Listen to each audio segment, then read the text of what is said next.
Welcome into the Hoisty Colors podcast. I am your host, Stephen Igo.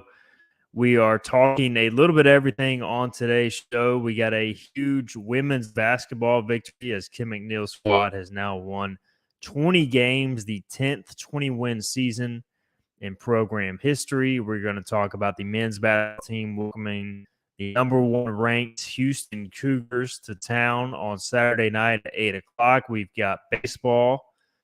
UNC is rolling into town, at least scheduled to play Friday and Saturday. I think obviously the Friday game will go on as scheduled. We'll see about Saturday. We've got softball going on, other sports as well. So a lot happening on campus. Of course, the marquee game will be the Houston basketball game, but we'll also talk about the Pirate baseball team as well, welcoming the UNC Tar Heels to town with a third game scheduled at UNC on Sunday. And I've got a few texts out as we record on Thursday at 1:40. We are live on YouTube, Facebook. If you got any comments, questions, feel free to drop those in the comments section. I'll get to them shortly. We're going to play some audio from Mike Schwartz. We were out of practice earlier today to preview the number one matchup against Houston. But, guys, we got to start with women's basketball. This team, I've now covered two of their games, been watching a lot of them on TV, got out to Minges Coliseum last night, and Kim McNeil's squad in year 4 taking on Houston, really a battle for second place. And now ECU has not finalized second place quite yet, but has a stranglehold on it with one regular season game remaining for them. Just an incredible game. And I've seen a lot of men's action inside Minges Coliseum, and honestly, last night was one of the best games I've covered, period. The Pirate ladies pulling out a 88-83 triple overtime victory. The crowd was good. The fans who were there were into it. The Pirates improved to 20-9 overall, 11-4 in American Athletic Conference play. One of the honestly the best basketball games I've seen in Minges Coliseum. ECU was down 12 with around 6 minutes left, rallied back. Somehow, some way, they've done it all year. They ended up forcing overtime, almost won it in regulation on an insane inbounds play. Danae McNeil couldn't get the layup to go, but McNeil, who's led ECU all year in scoring, scores 34 points, a career high. Amaya Joyner, the Farmville Central native, with 15 rebounds and 14 points. Even not playing her best game, she still got another double-double. Just an awesome game, awesome moment for Kim McNeil. And we'll play some post-game audio here in a second. But if you haven't watched this women's basketball team, guys, I can't recommend it enough. Obviously, they're done as far as home games. There is a chance they could host a WNIT contest later in March. The ultimate goal is to win the automatic bid for the big dance. It would be quite an achievement. The problem is South Florida's at the top of the league. They are a juggernaut, not quite to the level of what UConn had been before they left the American Athletic Conference, but still a very, very good basketball team that's going to be tough to beat on a neutral court. But ECU has assured itself at least the number 3 seed, which means they're going to be on the opposite side of the bracket of South Florida in the conference tournament. They're going to have a first-round bye. So regardless of what happens in the finale at Tulane on Saturday for the women, they're going to have a first-round bye, and they're going to be 3 wins away from making the big dance if they can pull that off in Dickies Arena in Fort Worth, Texas in a couple weeks. So let's get to some of this audio. Kim McNeil post-game. Here it is. She's alongside 2 players, Danae McNeil and Isis Adams, who had a huge game off the bench with 10 rebounds and 6 clutch points. So here's that audio, and then we'll come back and talk about the men's team hosting Houston. But the Pirate women get it done 88-83. And here is Kim McNeil after the game. What a game. What a game. Have we ever had a game like that in Minges?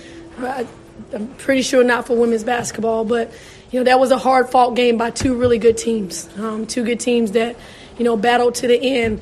But I can't tell you how proud I am of our team. Just how far we've come, our no-quit mentality. We were down by 12 in the fourth quarter, came and battled back. Just the way they executed some plays, how we never stopped defending defensively. Had some people come in and make some key minutes for us. Isis Adams, the minutes that she gave us, we wouldn't have been able to win the game without those minutes. But just super proud of this program. Happy for ECU Athletics, happy for Pirate Nation. Words can't express how happy I am right now and how excited I am for this program. For a game where, coming in, it had a lot of implications from seeding to maybe even wanting to prove yourselves a little bit too. And what does it say just about the way you guys found a way to come back when a lot of things weren't going your way, especially early on? I said at the beginning of the year that this team had a chance to be special. I don't think people really believed us. Obviously, they voted us 11th in the league, so obviously they didn't believe us. But I told them in the locker room in there, we've been hard on them from day one. Even when we started going on this streak and playing well, as a coaching staff, we never took our foot off the gas, and this is why. For moments like this, to make them tougher, to be able to finish, win 3-over, to go into triple overtime and to be able to win it, that's a toughness factor. It comes down to who's willing to win the game. Everybody's tired. Legs are tired, but, this is why we go hard. This is why we stay on them so much, to be able to pull out a game like this. It's because the way you guys play, too, is so full of energy. And to go 55 minutes and a lot like Danae and Micah not even coming off the floor for most of it, just to have that. I'm sure it's difficult, but, is this something you guys have prepared for, too? They kept saying in timeouts, this is what we're built for. This is how our practices are. We don't sit in the half court a whole lot in practice. We get up and down. Even after a day, we won't do it tomorrow, but even after a Wednesday and we have a game on Thursday, and we practice on Thursday, we still go hard. Might not go as long, but we still go hard, just so that in moments like this, we're able to push through. Our conditioning is really good. Our toughness factor right now is in a really good place. And, we just had, I thought the first half we did a really good job of executing their man press. We worked on some things and really attacked them and got some scores over the top with Danae. I think they had to switch their defenses several times, and I remember listening to their game against South Florida, and he said he has 8 presses. If he has to go to the 4th press, then that means they're doing something wrong. I think they had to go to their 4th press tonight. Danae, what y'all accomplished in some of these comebacks is pretty unreal. Where does that belief come from for you guys? It comes from our coaches. They definitely instill that confidence in us, and also in practice. Our practices are harder than the games for sure. We just get after it, nonstop. Alex, for you, being a part of that comeback tonight, what does that mean? It means a lot. The trust that the coaches and the team had in all of us just to be in that moment and really go out and give our all. It's a great moment to be in. And being on top at the end of the moment just makes it all better. Isis, you've been coming on recently, and you feel like just this season you've sort of been even mentally preparing just for an opportunity like this you had a really good game today and played a ton of minutes as well. Preparation is key, and always being prepared for the moment. And I strongly believe in that, and the coaches strongly instill that in practice. So when the moment shows itself, you have to come. And I believe everyone came tonight. She hadn't played a whole lot, and what you saw in her tonight is something that we've been trying to get out of her every day, because she can do it. It's just her being consistent. But the one thing I'll say in Isis's favor is that, she hadn't played a whole lot, but she still has been practicing really, really hard. She hasn't, quit on us. She hasn't given up. So that is what gave us confidence to be able to put her in the game tonight. And I tell them all the time, you build confidence in your staff in practice. If I see you pouting and whining, I said that on Monday, I'm looking for kids that are going to, practice really hard these next 2 days, because this is going to be a tough game, and we need tough kids to be in there. How often do you, Danae, I think it happened a bunch where Maya would just chuck that thing all the way down the court. How often do you guys practice that? And do you know she has an arm like that too? We do practice it, but I tell her to throw it, I'm going to go get it. I'm always going to go catch it. That play was either at the end of regulation or the first overtime, cross-court pass. You got a great look. Is that one, I guess you won the game, so it's not as big of a deal, but just take us through that play, how exciting that was, and maybe you ended up missing the shot with the taste of that one. It hurt a little bit, but I just had to get over it, and we just had to keep going after them. Just had to get over it. Next play mentality. That's what we've talked about the last 2 days. We're not going to be perfect. They're going to make you play fast. We're going to turn the ball over a little bit. But we have to have the next play mentality, because if we allow one possession or one turnover, we're soaking and we're hang our heads in it. It stacks up 2, 3, 4. So we had to have that next play mentality all game long. Can you just touch on the emotions of playing in overtime, playing in front of? You guys had a great, crowd tonight, and I could hear them. I'm sure you guys could too. And just kind of the whole aspect of playing overtime, double overtime, triple overtime. It's a lot of emotions, but just like our coaches said, we can't get too high and we can't get too low. We have to stay level-headed and just play our game, focus on us. How are you guys able to do that, I guess, in the moment?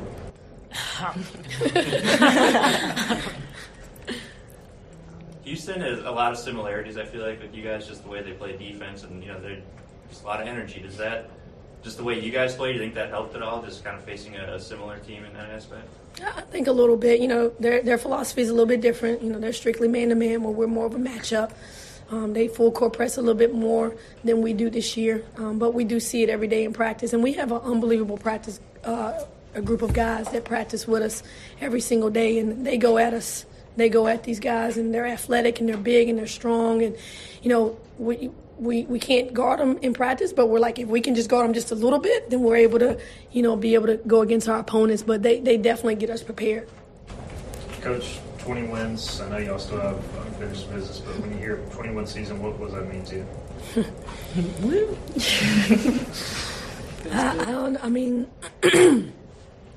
Just what we've gone through the last 3 years, just building this program. I know there was a lot of doubt, in Pirate Nation, whether or not we could get it done or not. Just going through everything we've gone through with first year having 7 or 8 players at times. COVID hits, then the portal hits. We lose, 2 good players every year. We had that storm over us, but we've gotten through that storm and the sun is out. I knew this morning when I woke up and the sun was bright and shiny, I knew it was going to be a good day.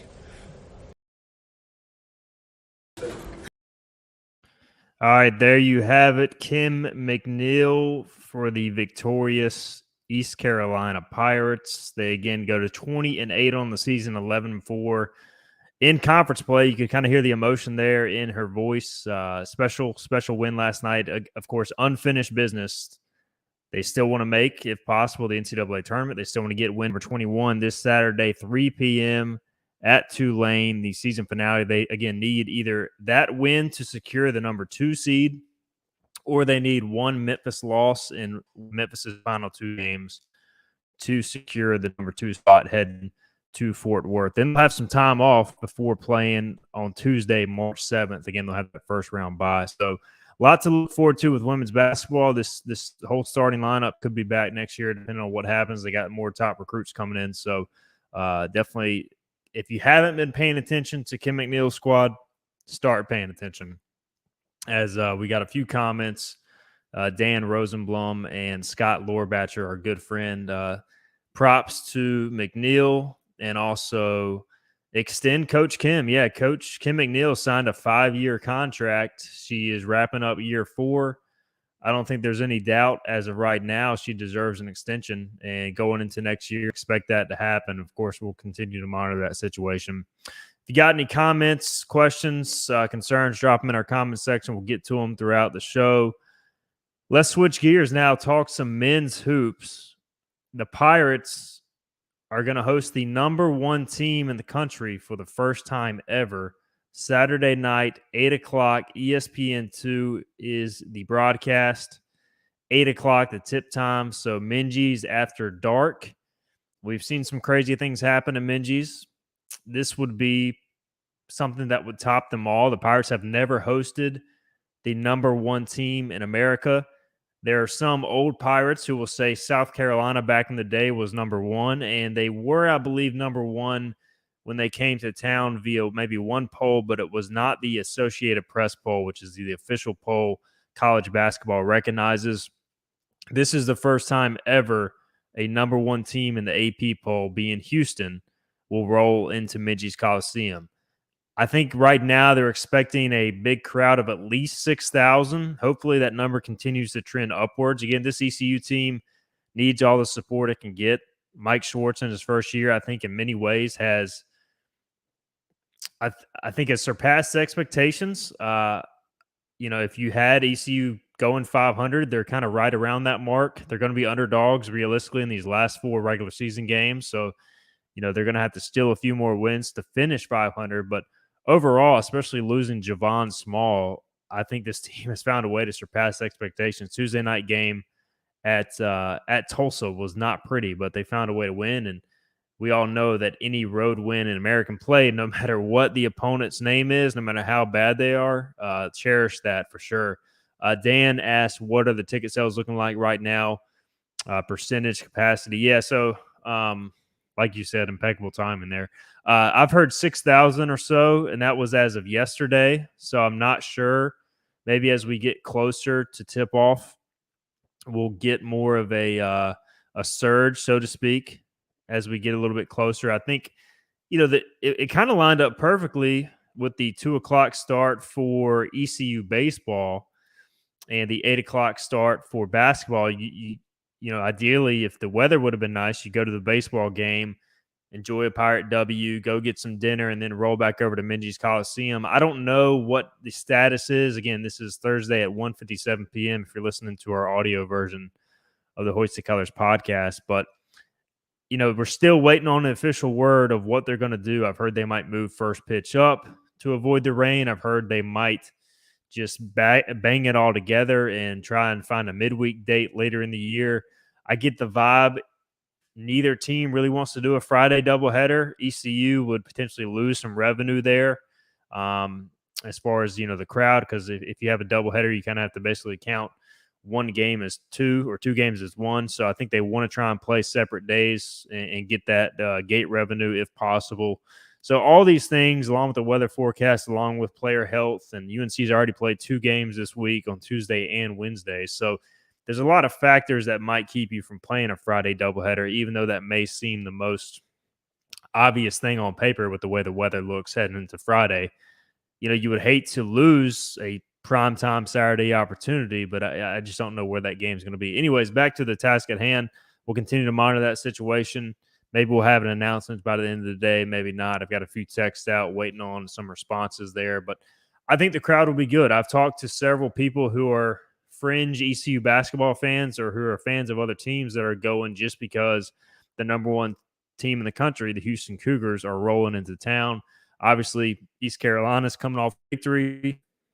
I think the fan base is very happy with kind of where this program is right now. I think they'll get a lot of support from the Pirate Nation. Then you'll have the casual local fan that shows up to kind of see what Houston's all about, and maybe to see what the home team, if you live in the area and you're not really for whatever reason, the ECU basketball fan, and you show up, the Pirates play well, maybe you start cheering for the home Pirates or become a ECU basketball fan. So a big opportunity here. I have not seen a line yet. We're 2 days out. I don't think we'll see one until Friday. I would expect Houston to be close to a 20-point favorite, maybe high teens. Guys, this team is unreal. If you haven't had a chance to watch the Houston Cougars, I mean, they are always elite defensively, but they're also averaging 76 points per game. So, they don't give up points, and they score a lot of points. I mean, that's why they're the number one team in the country. They can shoot. They can play tremendous defense. They get to the free throw line. They rebound like crazy. They're always known for the rebounding. That's kind of what Kelvin Sampson kind of first built his his program on, was toughness, rebounding, that sort of stuff. And they always just rebound at a high level. Marcus Sasser, their leading scorer, 16 and a half per game. Darius Walker, the standout freshman who's been named freshman of the week almost as many times as Amaya Joyner on the women's side. Jawan Roberts is a beast. Tremont Mark, Jamal Shedd. I mean, they have several future NBA guys. They're big-time talent. They have not lost on the road this season. They're 9-0 away from home. They're 2-0 on neutral sites. Let's run through some of these road scores, guys. I mean, these games have not even been close, to be honest. At Oregon, back on November 20th, they won by 10. They went to number 2 Virginia. They won by 8 in pretty dominant fashion. They won by 39 at Tulsa. They won by 13 at Cincinnati. They won by 20 at Tulane. They won by 11 at UCF. They won by 9 at Wichita State. So Wichita State and Virginia are the only 2 road games they haven't won by double digits. They won at 16 at Temple to get revenge on the home loss to the Owls. They won by 15 at SMU in their most recent road game. So 7 of their true 9 road games they've won by double digits. ECU has a major task in front of it this Saturday, but hey, that's why they lace them up. That's why they play the game. Mr. Juan Worlds has a question. Does the conference keep Houston's tournament credits from this year? He's asking in terms of how much money they make from the big dance. Yeah, so Houston is they're in the American Athletic Conference through, I think June or July or whatever the official date is. So everything Houston accomplishes will technically be with the American Athletic Conference through the end of this season. So the American will keep the money that is split, however many ways across the conference. Of course, Houston gets some of that back because they're the ones that's going to end up doing it. And I think the American ends up tiering some of the money that they end up getting. So, but yeah, the conference will get the money, not the Big 12. So this is the last time you'll probably see Houston outside of baseball, I guess, roll into to Greenville, North Carolina. So big opportunity on Saturday night. If you don't have your tickets yet, I would recommend buying them now, showing up, seeing what can happen. Who knows? Maybe we'll all see history. All right, we caught up with Mike Schwartz earlier today and kind of got an update on coming back from a 2-game road trip. These guys have been on the road now 3-4 days. Just got back into town. They've also been out recruiting. So some tired legs. They got a little bit of time off yesterday. Now back at it today, practicing, preparing for the Cougars. We caught up with Mike Schwartz. He also gave us an injury update on Javon Small, who has not played since January 11th due to a knee injury. He's ECU's leading scorer and former starting point guard, though Jaden Walker has been playing amazing lately. So let's get to that Mike Schwartz audio. He previews the Houston Cougars earlier today prior to practice. Home, it was a long road trip, back-to-back games, and disappointed with how we played, on Sunday versus SMU. And fortunate that we were able to bounce back and get a road win versus Tulsa on Tuesday night. And obviously just an incredible challenge for us with, the number 1 team in the country coming in here on Saturday.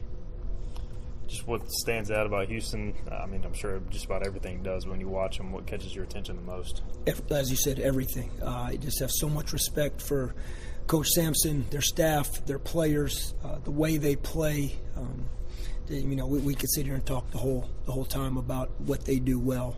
But again, obviously, just a dynamic team with as good of a backcourt as there is in the country, with Shed and Sasser on the front line with Walker and Roberts. So just very dynamic team.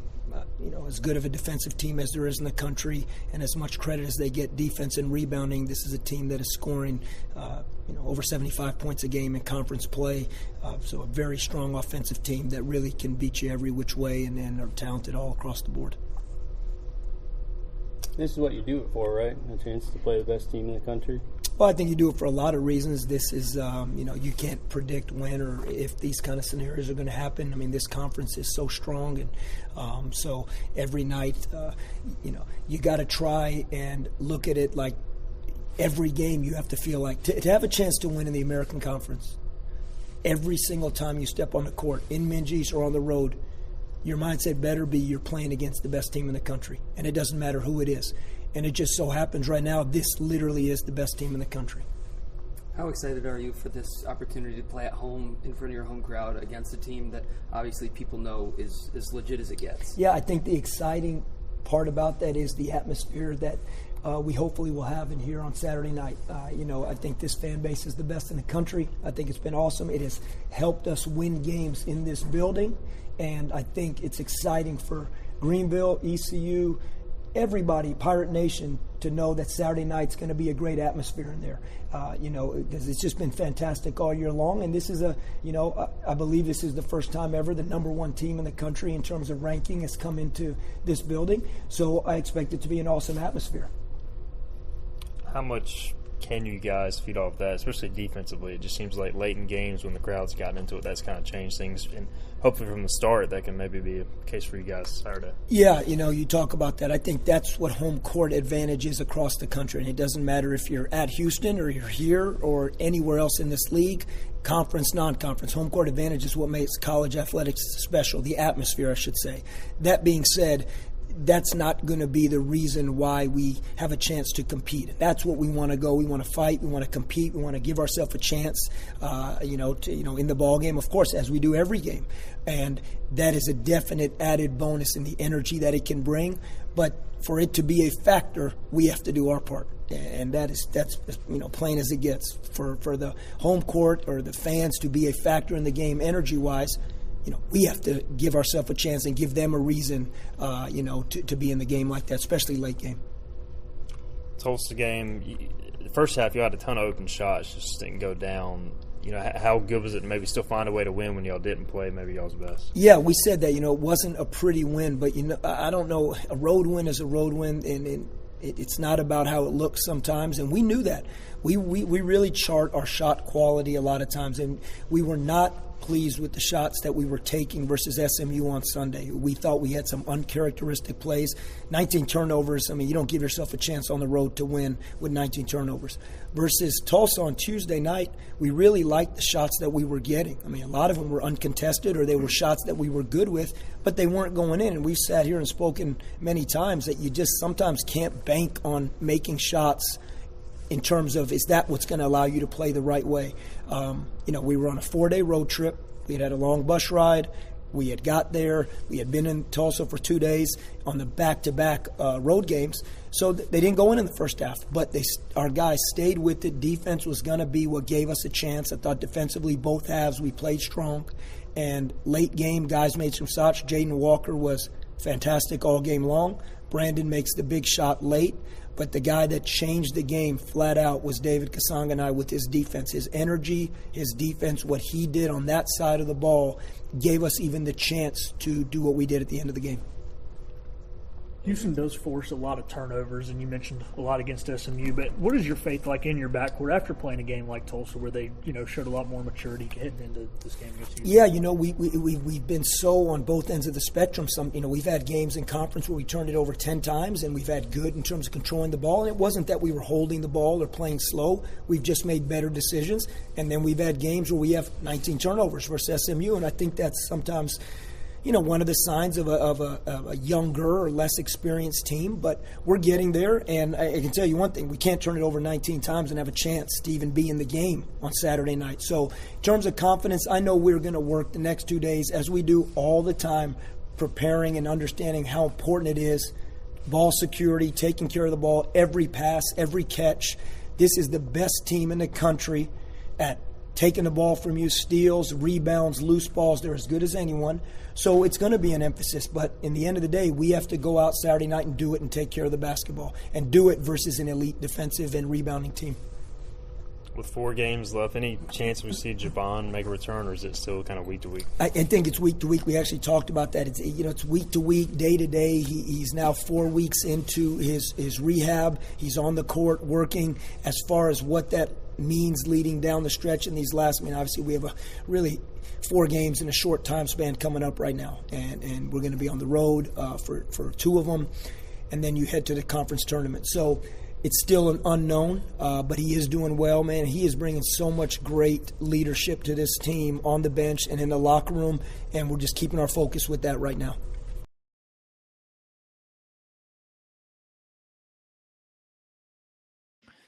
There you have it. Michael Schwartz previewing the matchup again. 8 o'clock tip-off. It'll be on ESPN2 on Saturday nights. If you can't make it to Minges Coliseum, it will be a national broadcast. The Pirates have won just 4 games. I'm trying to go Tom Brady here. 4 games all time against AP-ranked foes.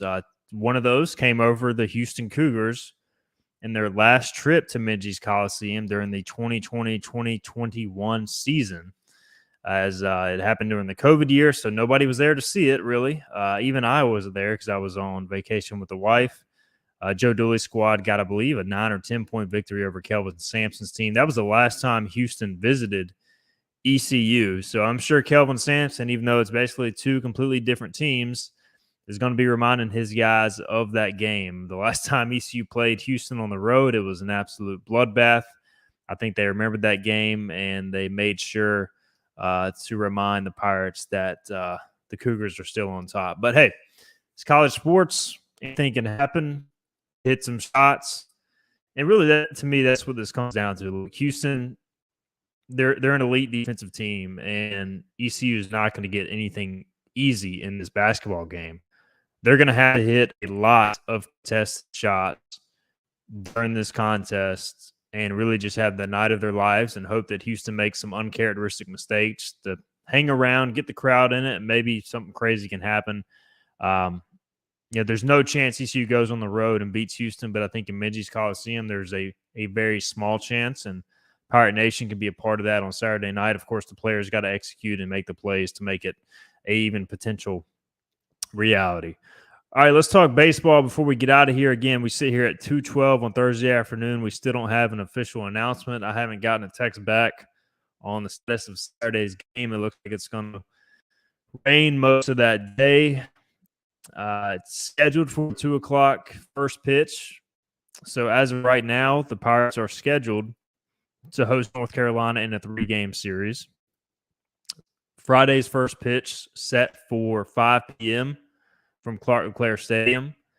Saturday set for 2, and then Sunday in Chapel Hill at number 12 North Carolina is scheduled for a 1 o'clock first pitch. So we'll see if they can find a way to get Saturday's game in, if they move it around. Again, we've heard multiple scenarios. We'll see what happens. But a crucial weekend for both, as far as early season series go, and I said it earlier on the baseball podcast this week, this isn't going to make or break ECU season, but this could be one that if you win this series and North Carolina goes on to have the type of year it can have and ECU goes on to have the type of year it can have, this could be one of those series that you look back at the end of the season and can help decide, potential seeding, host sites, that sort of stuff. So this is a crucial game, crucial series, and hopefully they can find a way to get all 3 in. And even if they get 2 in, I think that would be, I think they're obviously going to get 2 in, but it's better than playing just 2 midweek games. At least you're getting 2 weekend games, and hopefully they can find a way to get all 3. You look at North Carolina thus far, they lost the season opener in surprising fashion to Seton Hall, but since then have reeled off 4 in a row. They have been pretty dominant since that season opening loss. They have hit 5 home runs as a team and have knocked in 43 runs.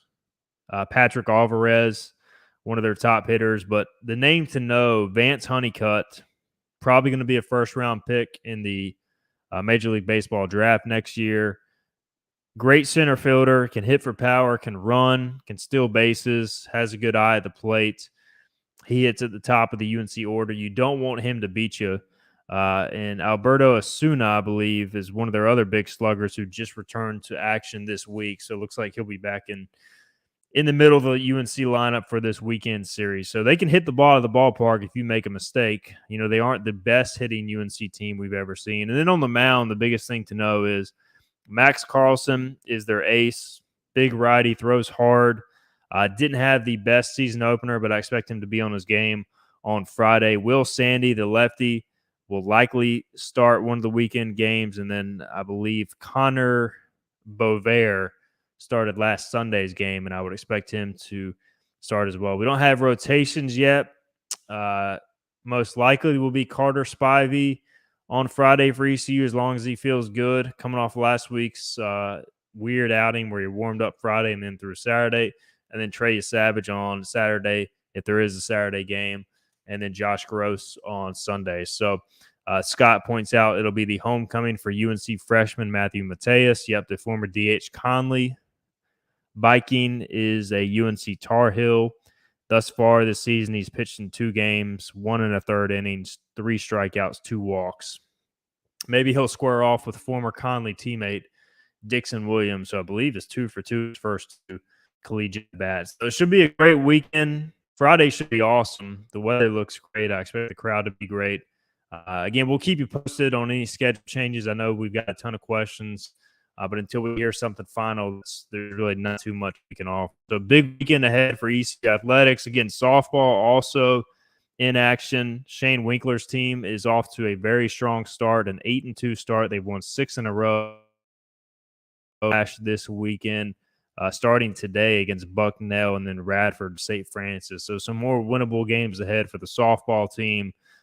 Good opportunity for them to add to their early season win total. So get out to the Pirate Athletic Complex. Plenty going on, and maybe come Monday night, we'll have a whole bunch of ECU wins to predict. I did predict a 2-2 week with a loss at Campbell. So as long as the Pirates still win the series, I think most people are going to be happy, and a big opportunity at hand this weekend. All right, this has been the Hoist the Colors podcast.